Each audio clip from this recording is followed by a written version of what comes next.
AP మంత్రులకు శాఖలను కేటాయించారు సీఎం చంద్రబాబు. పవన్ కళ్యాణ్కు పంచాయతీరాజ్, గ్రామీణాభివృద్ధి, తాగునీటి సరఫరా, పర్యావరణం, అడవులు, సైన్స్ అండ్ టెక్నాలజీ శాఖలను కేటాయించారు. అలాగే చంద్రబాబు తనతో పాటు సాధారణ పరిపాలన, శాంతి భద్రతలను తన వద్దే ఉంచుకున్నారు. నారా లోకేష్కు మానవ వనరులు, ఐటీ, ఎలక్ట్రానిక్స్ అండ్ కమ్యూనికేషన్ శాఖలను కేటాయించారు. అచ్చెన్నాయుడుకు వ్యవసాయం, సహకార, మార్కెటింగ్, పశుసంవర్ధక శాఖలను కేటాయించారు.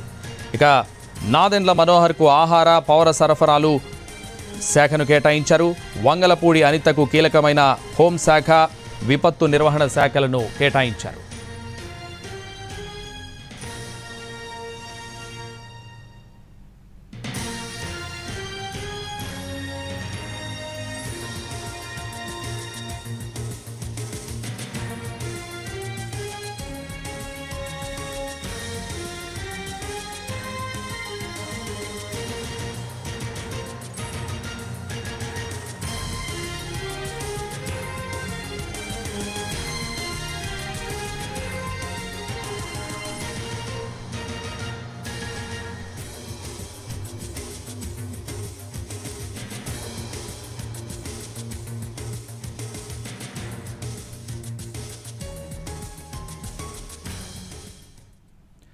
ఏపీ మంత్రులకు శాఖలను కేటాయించారు సీఎం చంద్రబాబు. పవన్ కళ్యాణ్కు డిప్యూటీ సీఎం హోదాతో పాటు ఆయనకు కీలకమైన 5 శాఖలను అప్పగించారు. పవన్ కళ్యాణ్కు పంచాయతీరాజ్, గ్రామీణాభివృద్ధి, తాగునీటి సరఫరా శాఖలను పవన్కు కేటాయించారు.